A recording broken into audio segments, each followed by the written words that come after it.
And so I grew up singing rebel songs. Like I was age 5 singing. I didn't even know what I was really singing, but I would be singing these ballads about the black and tans killing my father and me wanting revenge, and on the Saxon strangers who have come. Other kids were doing like nursery rhymes. After a day of doing that, I want to go home and see something about like gay penguins or like crocodile steals a handbag. Jonathan the giant tortoise, the world's oldest living land animal, is alive. Hello and welcome to The Truth in My Opinion, the podcast where I, Cody Darla, ask a guest to bring me the 3 news stories they think should be on all of our lips. And this week, as Prime Minister Keir Starmer faces calls to resign, I join him by resigning myself to have a goddamn good time with stand-up comedian and podcaster Dane Buckley. Hi. Hello, Dane.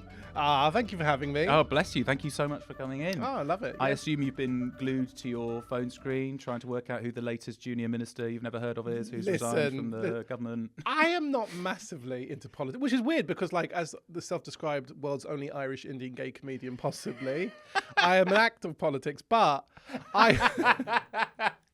Dane Buckley, an act of politics. But I worked in social work for years. And this is my get out card, which is like, after a day of doing that, I want to go home and see something about like gay penguins or like crocodile steals a handbag. Yes. I want to be detached from reality. Like, I can get old, rich white men ruining the country any day of the week. Do you know what I mean? I see For what free. you mean. I see what you mean. You live it. I live it. live I am the it. face of that. And so I want like escapism. I want to be like, what's happening in Mordor? Yes. Do you know what I mean? Like, I totally get that. I kind of, and so I tend to fake it a lot in conversation. I'm like, my God, I know that policy was just so erudite. I don't have the clue. An erudite policy. My That's God. so Sagittarius. Honestly, I just like people talk about what do you think of the current Prime Minister? I'm like, he's so Raven. Do you know what I mean? That's so Raven.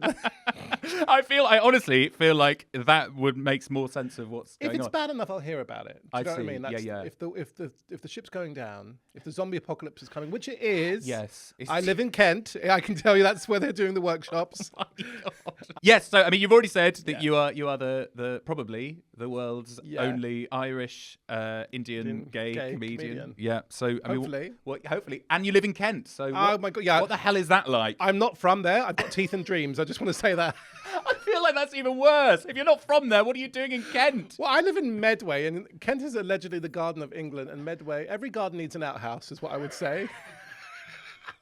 I wanted to buy a place. I didn't want to die in sheltered housing. Like, Fine. do you know what I mean? Sheltered housing.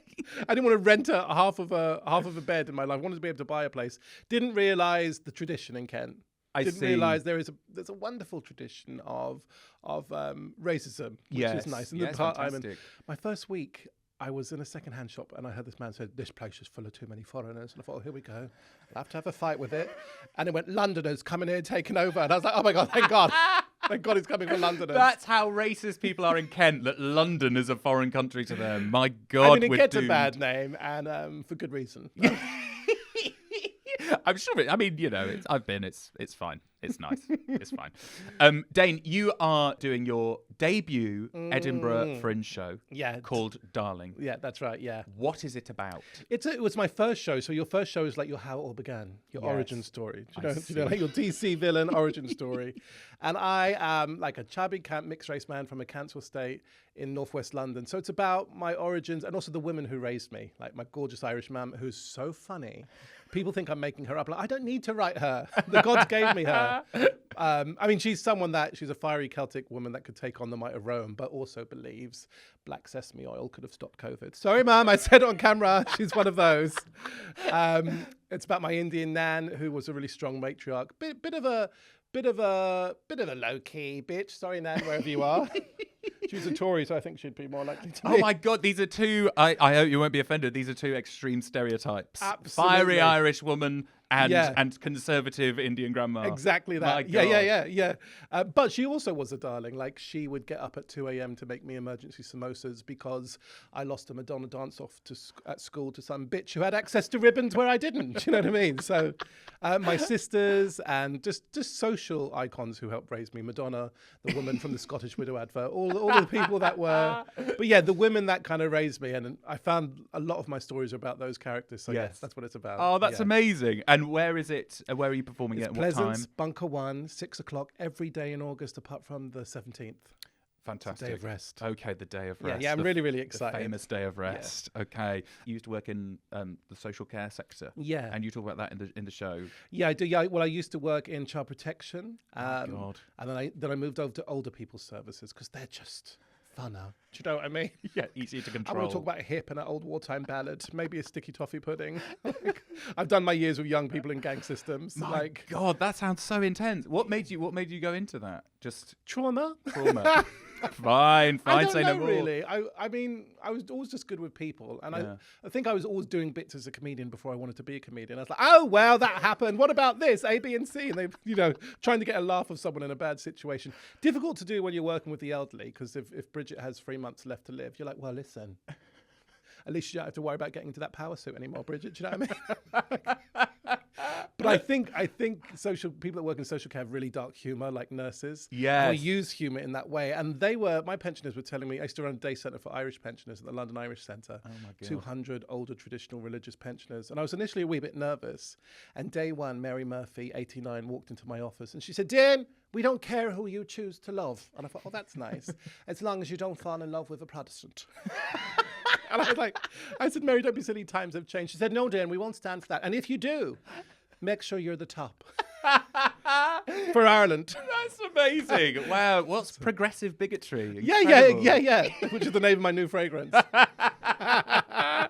Dane, the question I ask everyone before we begin the podcast is, are you a newsy person? I'm not, no. I kind of got the impression, you sort of alluded to it earlier, working in the social care sector. I think so. I mean, I think you come home from work and you're just like, well, I used to come from work and be like, I don't want to hear about things that are getting worse. And some people love to go through the paper every day and just to celebrate the badness. Yes, I think it becomes a sort of way of life. I think it's your sort of your coffee and the thing you are going to be upset about today. You can't say the word broccoli anymore. Yes, exactly. Yeah, do you know what I mean? Sorry, who do you think I am? I'm not that guy. But yeah, basically, I guess there's an offshoot of that. Yeah, it's pension. A lot of that sort of stuff is pensioners. Not like my granddad.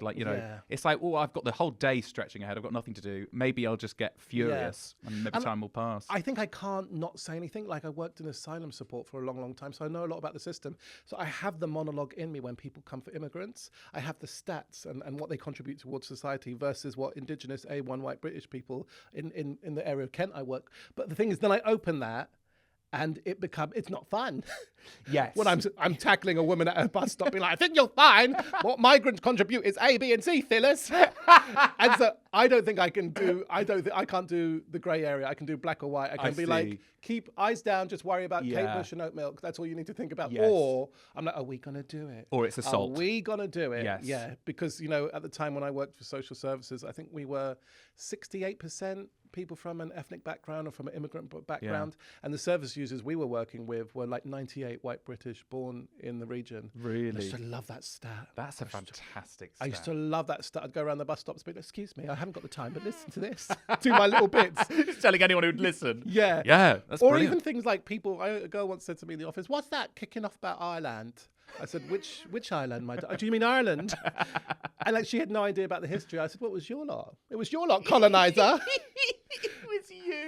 And so because of that, I think I sit on it now. And also news used to be like once a day, if that. And now it's 24 hours. Yeah. It's non-stop. It's corn gives you cancer. There's a war in Watford. Madonna's foot is gone. Yeah. Do you know what I mean? And you're actually, I just want to chill. Yeah. And I gravitate towards, especially with social media, the good news stuff. As I said, Gay Penguin or Bjork's Magic Rock. Something. Do you know what I mean? Something to take me away. Well, I mean that makes sense of your three headlines now. Right. That's making a lot of sense. So, Dane, what I'm going to do now is I'm going to hand over the reins of news to you. Nice. This is your news hour. And I'd like you now to please deliver in your best newsy voice or voice of choice. Okay. Your first headline. Man brings snake charmer to in-law's house to take angry wife back home, possibly.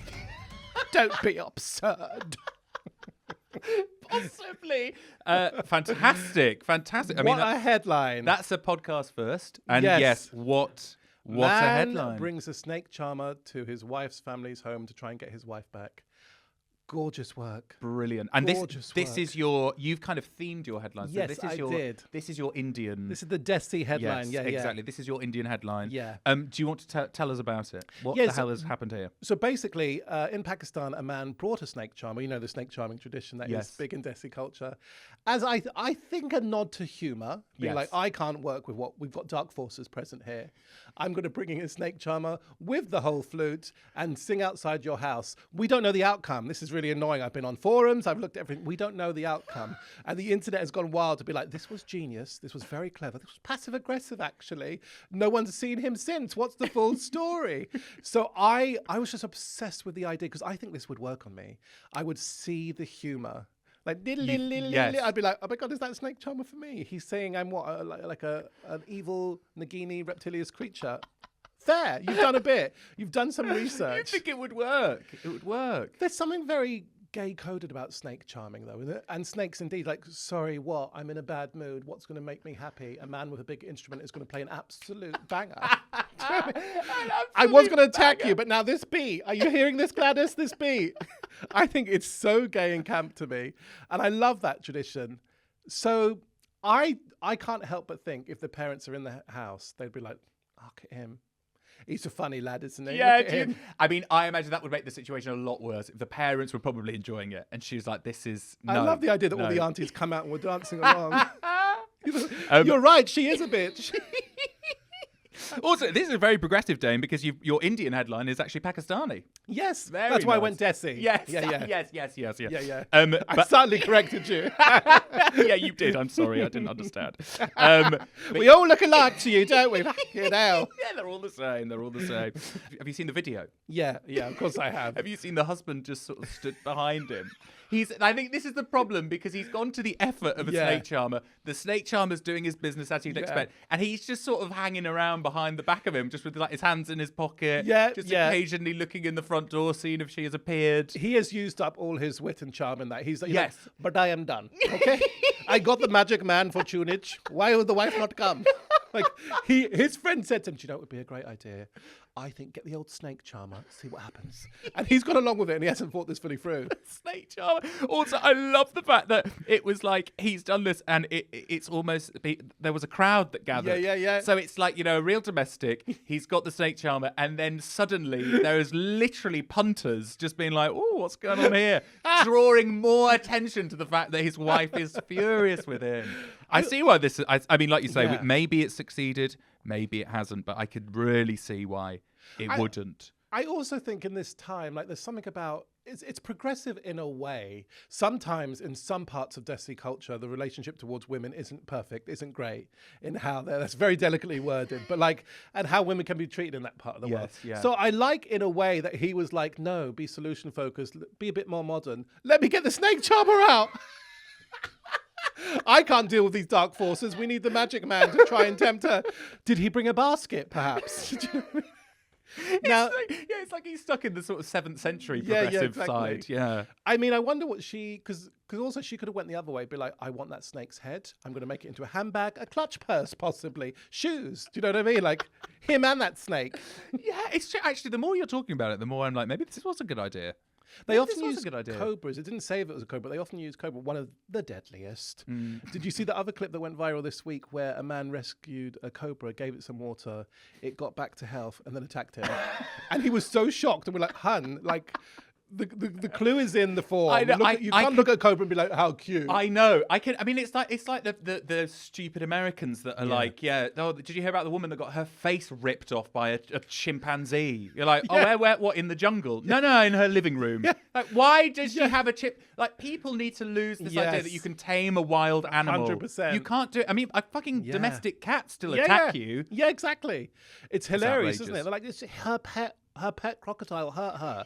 Alfie hurt her. Did he? Did it now? No surprise.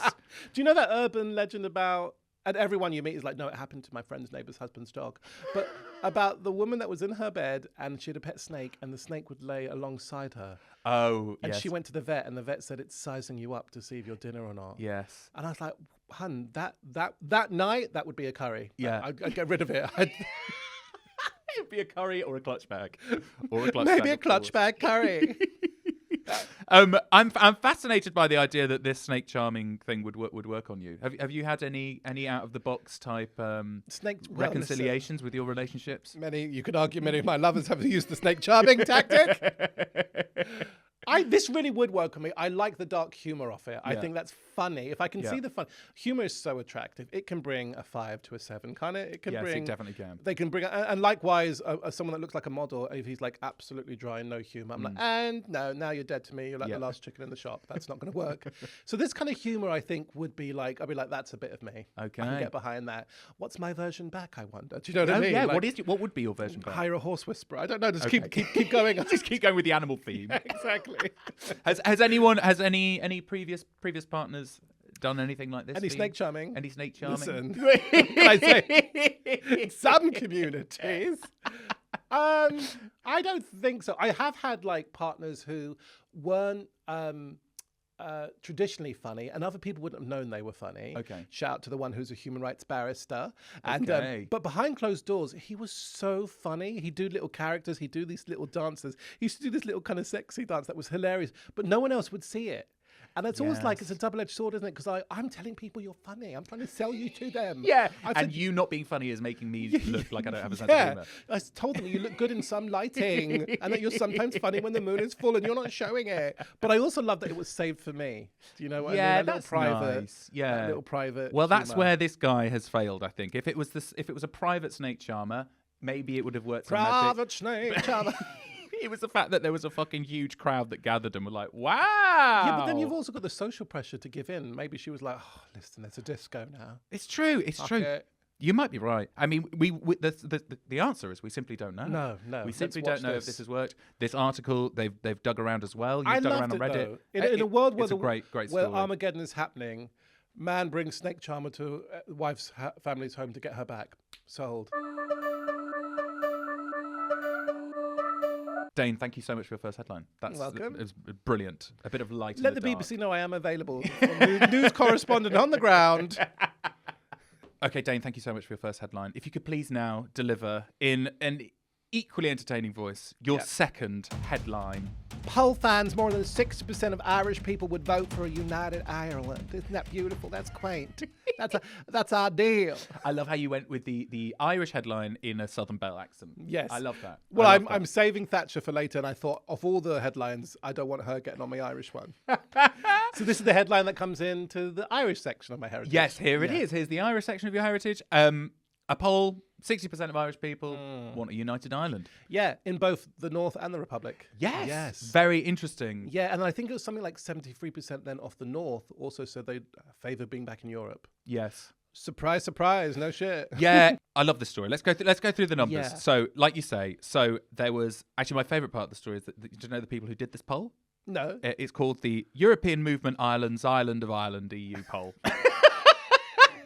I was like, okay, you're going to have to work on that name. Yeah. Because that really is a mouthful. So they did this research and they asked, I'm not going to lie, not many Irish people. It was like 1,000 Irish people. And they asked them, if they wanted a united Ireland, if that would mean being in the EU. 73% of Northern Ireland would want the UK to rejoin the EU. Yeah. That's also a different stat. Fucking hell, there are a lot of numbers here. So what? Hang on. Let's just hold to the main. So, it says 60%. I'm it's in the pushing my headline. Fenian agenda of wanting a united Ireland. That's why. Dane, you've brought me so many numbers. I'm struggling to make sense of it. Sheena Fina for. Maybe we should just talk about that. Let's start singing Irish songs. Yeah. So yes, but basically, I'd love to hear you. Come on, give me a little bit of your no, absolutely a not. bit of Danny Person. I've actually just been in Ireland. I was in Dublin over the weekend. Dublin is lovely, but other parts are really wonderful. Because Dublin's like, it's like many cities, but the real Ireland for me would be the West. Connemara, Oh yes, I would Galway, love to. the I Aran would Islands. love to go. Oh, I've only been to Dublin, but I would love to go to the West. Anyway, that was the short, brief respite for the listener. But now we're back to the stats. Yeah. Struggling to find the stats. Basically, everyone in Ireland, including Northern Ireland and Ireland, want a united Ireland. Yeah. With the caveat, if it was in the EU. Yeah, well, because it's a really interesting question. Because obviously, like in the Republic, they'd be worried about taking on the North. You know, because it's been under British rule for so long and Brexit and stuff. So it's like that child that comes home and you're like, going to be a bit of work. Show me on the teddy where he hurt you. He hurt you a lot on the teddy, my love. Is that right? right? Is that what Irish people think about the North? That's no. If they were to take it on, Yes. do you know what I mean? So that's part of the Yeah. thinking of like, okay, we're going to have a united Ireland, but we've got to, 'Cause they've got a lot of work to do. Well, because presumably in that stat, there's some that don't want to do it because they're like, well, Yeah. that's a lot to work with. I mean, I think back in the day, don't come flying for me, but also I'm absolutely right because I've done the research and knew about this since I was 4. One of the reasons why Britain held on to the 6 counties in the north is because that's where industry was, the shipbuilding, the salt mining and stuff like that. They were clever, obviously. Yes. And my mum is from what she would call an ambidextrous county, which means there's 3 counties in Ulster, but they're part of the Republic, Cavan and Donegal being some of them. Okay. So she calls those an ambidextrous county. So they come under Ulster, but they are part of the Republic because Britain only got 6 of the counties.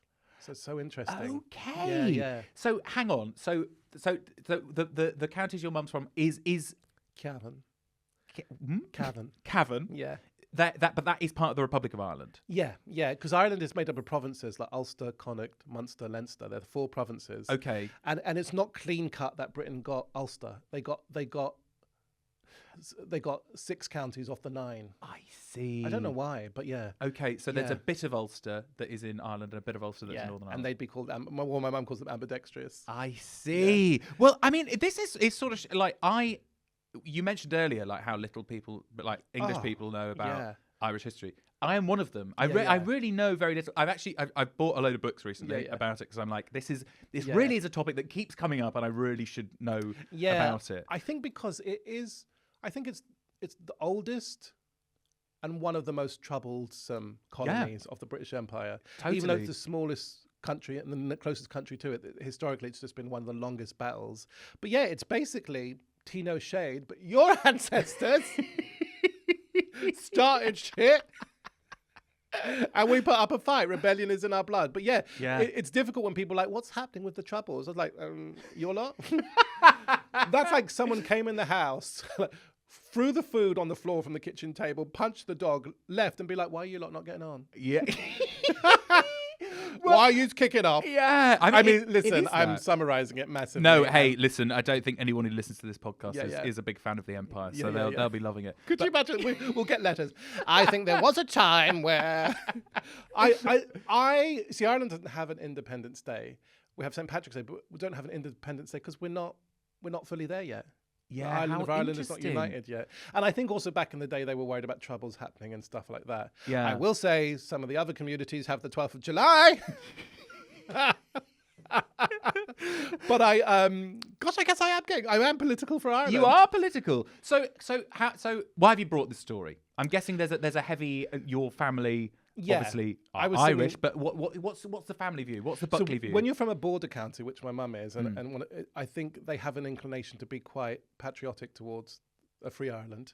And so I Right. grew up singing rebel songs. Like I was age 5 singing. I didn't even know what I was really singing, but I would be singing these ballads about the black and tans killing my father and me wanting revenge and on the Saxon strangers who have come. Other kids were doing like nursery rhymes. You're there in a balaclava. Yeah. All the hills of Kerry rebellion. And they're singing Hokey Cokey. But and then when you look into it, you're like, it is insane. And Yeah. I think there's some kind of institutional British embarrassment about Ireland because they don't even like to really discuss it. But actually, the monstrosities that happened were insane. Later on both sides, of course, but they were insane, like Bloody Sunday and stuff like that. And I think Sinead O'Connor says in her song Famine, there has to be remembering before there can be grieving and forgiving. And I think the remembering was stepped over, which is why Irish people particularly held on to it. Because are we allowed to talk about the bad shit that happened before I can try and move on, please? Yeah, Do you know that's what I mean? so true. Well, Yeah. I was on I was in Dublin. I was on Yeah. a little tour boat. Yeah. And the little tour guide said, Like the Easter Rising. well, yeah, the Easter yeah. Rising, but the famine, the Oh numbers. my God. It was like 4 million Yeah. died. Yeah. Something insane like that. And then like 2 million left the country and Yeah. emigrated to America and all. Yeah. It was like the whole country was completely... Ireland's one of the few countries where the population is much less now than it was 200 years ago. Isn't that insane? That's yes. Yeah. Well, because I went to the. I tried to do a good job as an English person going to Ireland. I tried to go to the museum. I mean, listen. But it's a nation like you say, because of the kind of empire and the famine and things like that, of like migrants, like people being forced to leave. Always, yeah. And then you've got the whole, Irish is a language, and the reason everyone speaks English is because of the fucking English going over there. Massively. Like, you kind of look at a place like India and you're like, oh, wow, they all speak English because we're the empire. You go to Ireland and you're never like, they speak English because of the empire. You're like, oh, it's just because they're next to us. Exactly. And sometimes people don't realise that Irish people have a different ethnic root. Like, if we bring it back to basic, English people are from a Saxon Germanic background. Yeah. Irish people are of a Celtic origin, which I think specifically those kind of Celts are like northern Spain. But yeah, I speak Irish growing up. So you did? Yeah, I do speak Irish. So oh my God. Which is gorgeous. And the thing about that is, and it's having a resurgence, which is nice. Yes. Because there is the saying that Ireland was occupied and then later on was free and got colonized by Rome, because it got so religious. Because at one point Ireland was 98% Roman Catholic, which even if you're thinking of like Italy back in the day, it was still only 70% Catholic. Ireland was really, really religious, and institutions had massive power. But now there's kneecap, there's films, and the language is resurgent. Yes. Apparently it's the second biggest learnt language in the UK now. Irish. Which is gorgeous, yeah. That's amazing. I think it's the kneecap effect. And when I was young, I'd go over to Ireland to areas called the Gaeltacht, which is usually on the other side of the coast where English people and Vikings didn't invade. The culture's quite strong there. And so like Connemara, I'd go to the Aran Islands and I'd learn Irish. And it's gorgeous, gorgeous culture. It's also really great as a language because you can like... Things in Irish that are mundane sound gorgeous. Like, listen to this. Nil sim de laida gum so ocean sucyanthor. Sounds like you're saying ready the war between the elves and the centaurs. But it means I have no interest in the local facilities. That's brilliant. Well, I think there is a real interest in like young people, because I think it's because a lot of people are learning Welsh, a lot of people are learning Scots, and it's like because young people are like, we want to be part of our culture, and it's like assumed that you're not. Or what's interested. The use? I've had people say to me, well, like, why are you learning Irish? What's the use? I'm like, honey, if you're not speaking English, Mandarin, or Spanish, all languages are small. There's only 55,000 Greenlandic people, but that's irrelevant if it's part of your culture that brings something to you. Yes. You know what I mean? But on the famine, I have to quickly say, on the old famine is, I think the issue with that is people are like, but it was just a famine. Well, no, because Ireland didn't just have potatoes. They had a massive dairy, meat, and fish industry, but that food was shipped out under armed guard to Britain. To the UK. So it was used as a tool. Yes. So I have to say, though, I think Irish people are very good at rebellion, and I think humor and storytelling and songs was our version of therapy back in the day, because we maybe couldn't afford therapy or weren't allowed it during the colonization.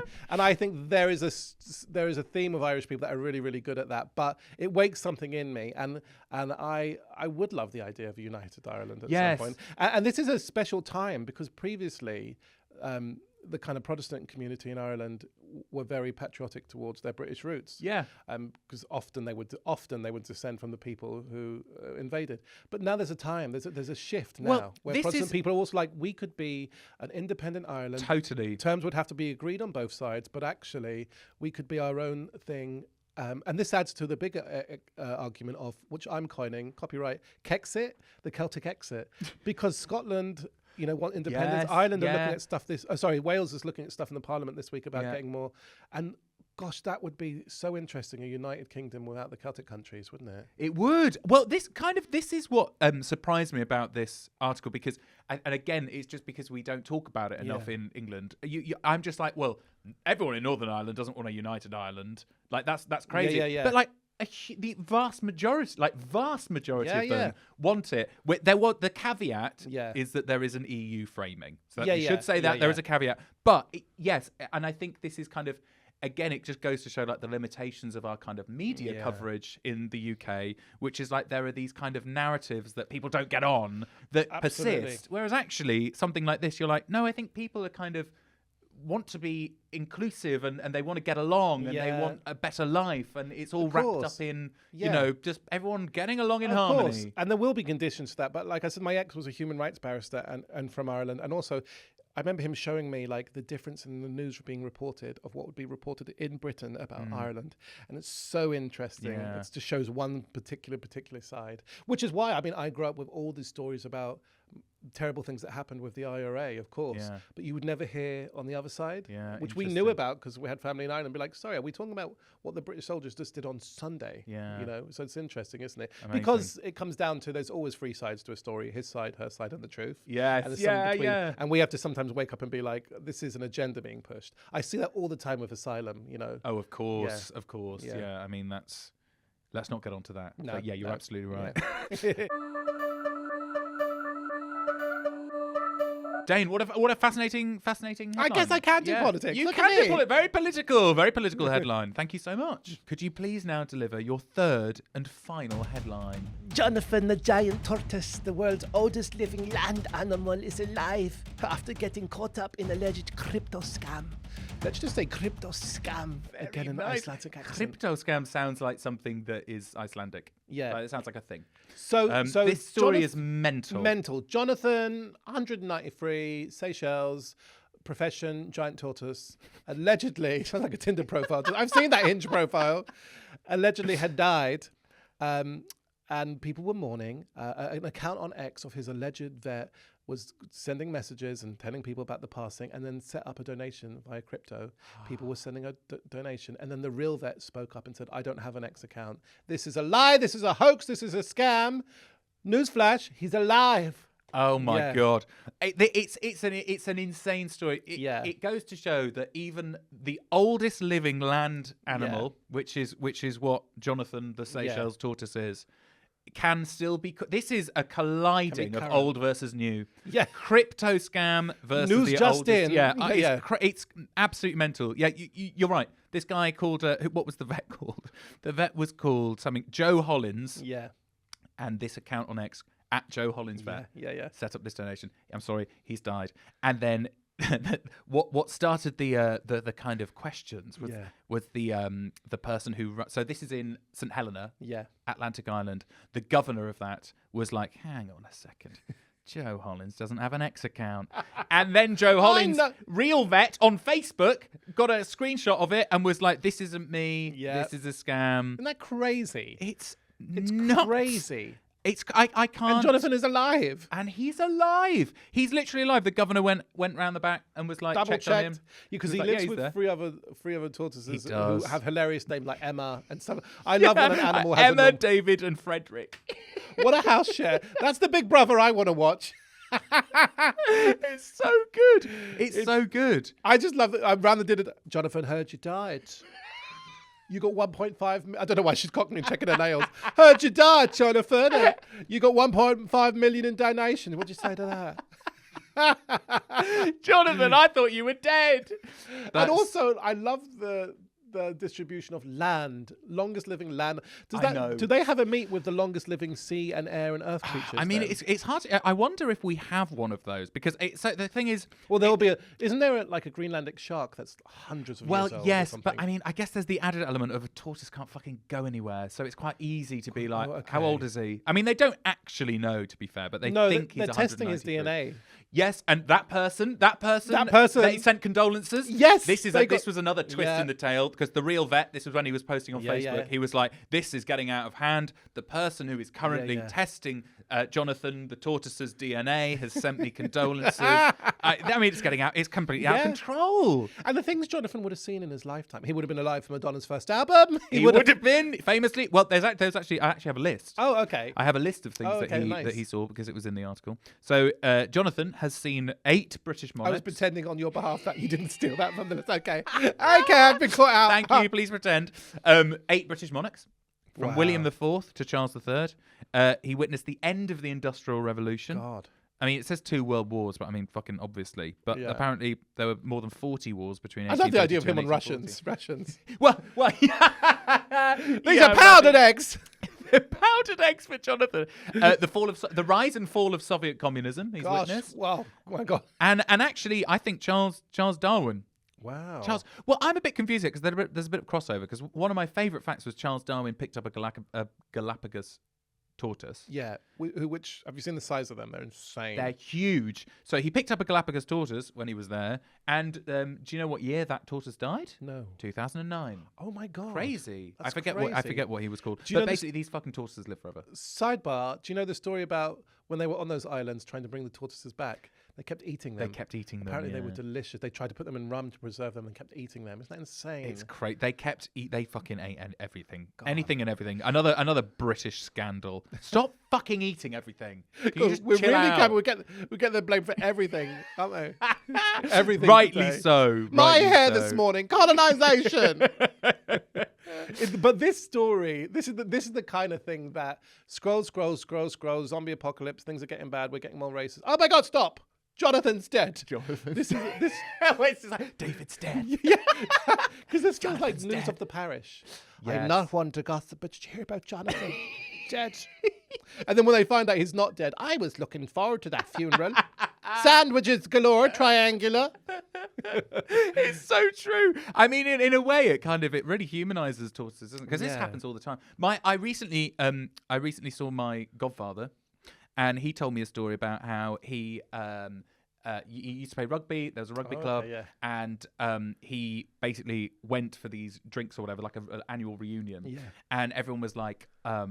He had heard before this reunion that this guy called like Jonathan Taylor or something had died, and he said he got to these drinks and Jonathan Taylor like walks out, and he looks kind of shocked, and Jonathan Taylor goes up to me. He was like, "You thought I was dead, didn't you?" And he was like, "Yeah." He was like, basically, what happened was, and he'd bought a plaque. You could buy a plaque for this club to support it. Oh my God! But Jonathan Taylor's friend, someone like David Thomas, had died, and so he'd bought a plaque and was like, David Thomas, R.I.P.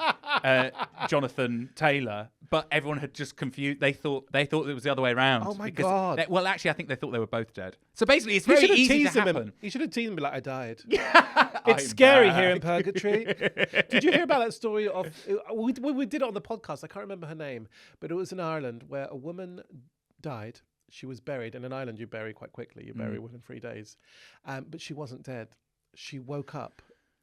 And I checked it to check it was true, and there was a historical account. She woke up. She went home. Got out of the dirt, went home, knocked on the door, and her husband allegedly said, "By that knock, that sounds like your mother," to the kids. He opened the door, seen it was her, and he died of a heart attack. Yes, I can completely imagine that. And she went on to live quite a while longer. Her funeral, her grave is in Ireland. Oh my God! Insane? So because that's a kind of worst nightmare scenario. Yeah. So she did lift the dirt because can't you trapped? Isn't that the idea? I haven't gone on the Ouija board to double check with her, darling. But so weren't you kind of? I think a shallow grave. Is that how it works? Yeah, mate. I mean, I'd hope so. If she clambered up 6 foot, and then I'm like, "You're not dead. You're undead." I do know that it would become a Victorian, and this was pre-Victorian, but it become a Victorian thing where you had bells because people did used to be buried. Well, alive. I think this was. I think if I'm thinking of the same thing, there was a sickness that went around that basically made your pulse. Oh, really? Slowed your heart to such a degree your pulse wasn't able to be picked up. So there were all of these people being buried, and then they realised eventually that's what it was, this illness, and so that's when they started, because they realised they just fucking buried so many people alive. To think if that happened to me, bells on the toe. Oh God. I like to think that happened to me. I could Kill Bill it. I'd be like, "Wiggle your big toe," and start just punching up. Wiggle your big toe. Dig yourself out of the dirt with your big toe. Me. You can use your hands, for God's sake. But yeah, what I love about this is there's no way that Jonathan in his life ever thought that fucking crypto will be the end of me. I know. You know what I mean? It's insane. I mean, also, like, what a bizarre scheme to come up with. Oh, people will do anything. It really is one of those where you're like, who the fuck came up with that? Yeah. We'll pretend that the oldest living land mammal, tortoise, dead. That would be great crypto scam. But people donated a fair bit, so it goes to show you, though. Do you know what I mean? I think when you play on their emotions, like life or death or babies or animals or stuff like that, people do that, don't they? Do. I mean, it's insane, though. Also, what the fuck were they donating to? What do you mean he's dead? I like that he's got a profile now. He'll be doing the rounds. He'll be coming on this podcast. I bet Joe Hollins the fucking vet's on X now. Like, better get on that. Involved in another scam here. So I've done an Irish one. I did a Desi one. This one I'm putting in the tradition of, it's not gay, but it's camp. It's very camp. Yeah. It is camp. Yeah. There's a real... Back from the dead, Jonathan's alive. He's got to come back. He's got an album coming out. Jonathan's alive. the musical. Yeah. Well, there we go. We've got the full... I'm not dead, no. Get me my crypto. We've got the full range. This has been the most kind of all-encompassing news hour I think we've ever had. Dane Buckley, incredible. Thank you so much for coming on the podcast. A brilliant set of headlines. Thank you for having me. And a reminder that your debut Edinburgh Fringe show, Darling, Pleasance Bunker 1, 6 o'clock every day this August. I do a podcast, Welcome to Hell. My Insta is Dane Comedian. My Grindr is Chubstud. Thank you. Dane Buckley, thank you so much. You've been listening to The Truth in My Opinion. This week's guest was Dane Buckley, and I've been Cody Darla. And if you want to hear more from Dane, then you can head over to Patreon now and listen to his bonus 4th headline.